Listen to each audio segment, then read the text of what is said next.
Welcome back to today's video. Today is Monday, June 10th, 2024, and today we are going to be talking about Donald Trump's campaign style in the 2024 presidential election and how an unwillingness to pivot towards the center, as most general election candidates do, could ultimately lead to a losing campaign for the former president in a position where he is ultimately slated at his best chance at victory ever in his 3 bids for the White House. Now, Donald Trump most recently has been under a lot of scrutiny and a lot of fire, especially following his guilty verdict. Ultimately, he has been some of the main parts of our political discussion, our media discussion, generally everything related to the election, because this has ultimately changed everything. And while the guilty verdict is not more important to voters than issues like the economy and inflation and the southern border, it still does matter a lot to voters here, and a considerable portion of them find that this guilty verdict ultimately renders Donald Trump ineligible for the White House. Now, independents as well also seem to be jumping onto that too. 49% of independents, nearly a majority, believe that Donald Trump altogether should drop out post-guilty verdict, and that matters a lot. The Trump campaign is at a position where he has seen a decrease in support following the guilty verdict, where we see that the numbers in battleground states are actually better for President Biden than they are on the national level. And in a way that sort of makes sense. When it comes down to where President Biden has been spending the most money, you do find it in states like Wisconsin, Michigan, Pennsylvania, in these battleground states, and not as much on the national level in other states that you might be seeing decreases in support for President Biden, but ultimately will still vote for him in the Electoral College. And so I think on that end, one, we see that President Biden is making improvements not only on the national level, but also in swing states. But when you take a look at voters that are specifically independent voters for President Biden, you'll see that they have swung tremendously in favor of President Biden against Donald Trump, even if the national average currently shows Joe Biden losing to Donald Trump by 1 point, according to CBS News. And the reason why that matters is because these narrow shifts can make or break an election.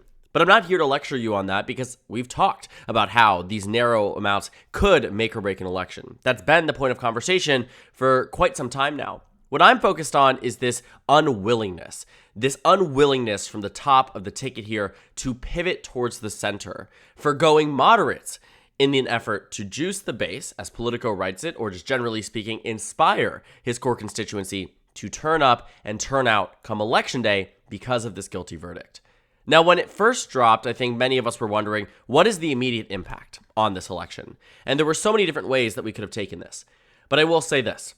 In the immediate aftermath, it may have been right for Donald Trump, from a political standpoint, to lean into this, to win over more of his own core constituency, and not even necessarily gain voters, but rather solidify the ones he has right now, and in fact make them angry.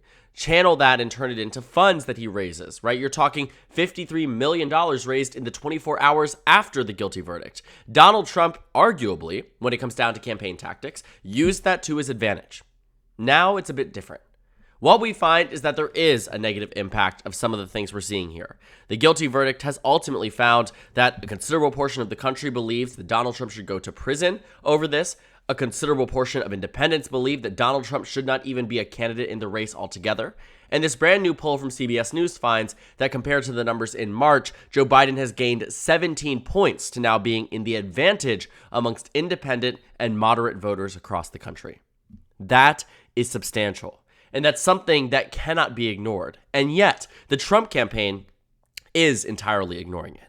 And I think this is generally spoken to a problem that I have had with the Trump campaign for quite some time, that there is this level of overconfidence. This level of overconfidence that makes the Trump campaign unable to win over moderate and independent voters the way that a traditional Republican campaign might. Because although Donald Trump might be leading in some of the nationwide polls, he's leading in all of the battleground states. In not one of them, even states he won in 2020, states like North Carolina, he is yet to hit 50%. And that matters, because the majority of the country, even though may not be unified behind President Biden, is looking for other options. And the Trump campaign has done practically nothing in an effort to win over those voters. And we started to see this happen with the Nikki Haley support that we saw, going to Joe Biden. Iowa voters that were voting for Nikki Haley in the caucus, nearly half of them, 43% roughly, said that they would vote for Biden over Trump in the eventual election. Well, it's entirely on Trump to win over the Nikki Haley voters, because he actually won over Nikki Haley. She said that she will be voting for Donald Trump this coming November because President Biden, in her eyes, has been a catastrophe. But at the same time, it is on Donald Trump to win over her support and not on her to rally them behind him. And that's the problem. The Trump campaign hasn't done anything to win over those voters. And so when you find that, especially in the immediate aftermath, after Nikki Haley decided that she was exiting the race, when we saw that Nikki Haley, one of her larger super PACs here, relaunched themselves, not as Donald Trump for president or, unify behind the GOP, they announced as Haley voters for Biden. This was a pro-Nikki Haley super PAC. People who were fundraising money for Nikki Haley to be the next Republican president of the United States. And they rebranded to become Haley voters for Biden. This stuff matters. Winning over groups outside of your own base matters. And while it may be enough in theory right now to put Donald Trump over the finish line in states like Georgia and North Carolina and Wisconsin and Nevada, and that's a stretch, it will not be enough to win the presidency. Donald Trump's base is not all-encompassing, and yet he consistently acts like it is. And it isn't as if, the Republican Party believes that Donald Trump is right in the way he's campaigning. Many of them are never going to oppose him directly, but some have certainly offered advice. We find that representatives like Kevin Hern from Oklahoma and Ralph Norman from South Carolina say, they support Trump's approach, saying that it resonates with independents and moderates concerned with the law. But on the balance side of it, too, outside of the House of Representatives and people who are looking to their next primary that they need Trump's endorsement to win as, their point of interest here, you find that Republican strategists, though, say that Donald Trump needs, Barrett Marson, I believe, is the one mentioned in this Politico article, says that Donald Trump needs to provide more substantial reasons for moderate but also right-leaning independents to support him. And so you're talking about people here, those elected officials that are sort of yes men in a way for Donald Trump. And I think, we know the reason for that, given primary history, rhino history, all of those different things. But when you talk about those who are looking at it from this analytical point of view, many of them are trying to tell Donald Trump this is not the right way to go. Because as much as he is so supposedly, quote, in the lead right now, he could very well lose this election, and he would only have himself to blame. Right now, President Biden, approval rating-wise, the polls just don't look great. 538 announced today that Joe Biden has hit his lowest point in terms of national approval. And yet, in battleground states, voters still prefer him to President Trump. This is a failure on the Republican Party's end, but it's one that can be very easily dissected. And should Donald Trump lose the election, we will look back on this and say, despite all of this rhetoric, that it was Trump's race. We knew from multiple steps that Donald Trump was, in fact, going to lose the election. Factors like these, decisions like these, where he writes off a very important portion of the electorate here, are reasons why I believe that Joe Biden does ultimately pull ahead.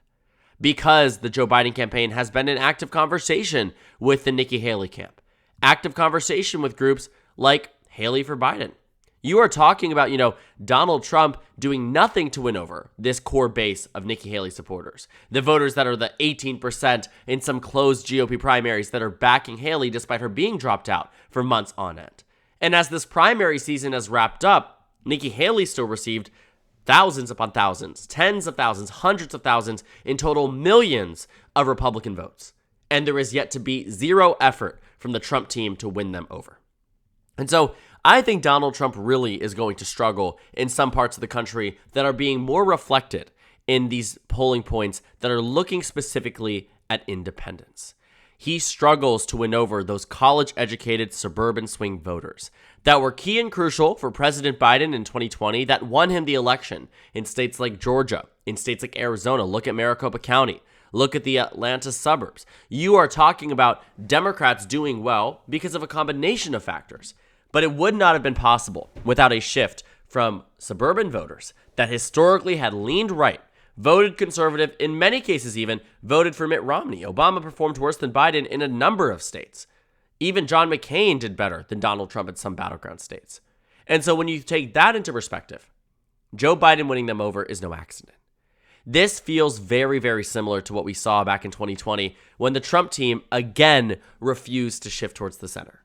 Because while in 2016 they may not have necessarily shifted towards the center, he absolutely changed rhetoric, changed approach. And in those final 3 weeks of the campaign season, if you remember this, he addressed it publicly in Michigan. I remember watching this rally live on CNN. He says, my people are telling me to stay presidential, and you'll win the election. He's saying that because that's what they're telling him.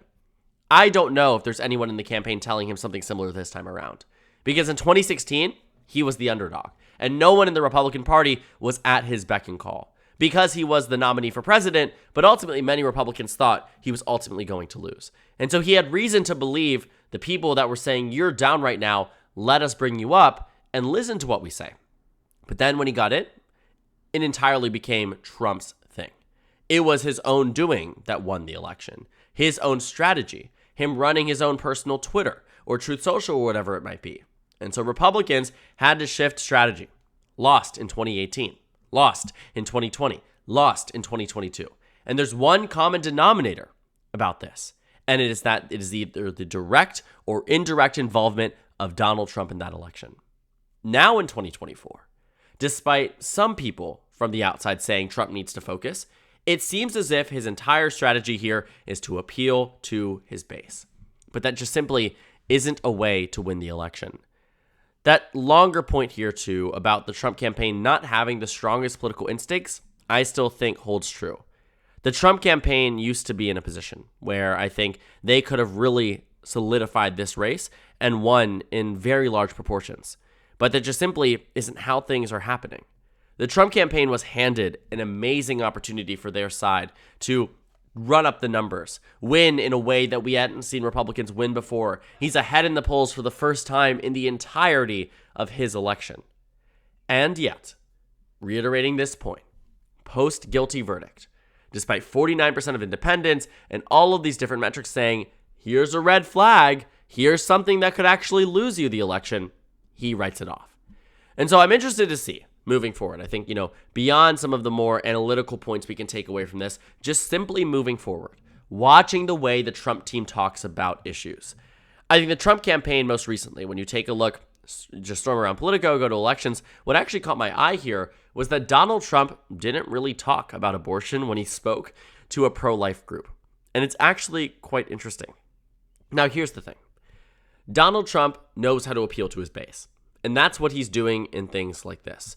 He focuses on terminology and language that does in fact rile and inspire his base. Whether it's calling things like abortion child sacrifice, or going to another level and saying things beyond this, or not even another level, but a different sect of issues, like the guilty verdict, where he calls it a sham trial, where he says there's no validity behind any of these claims.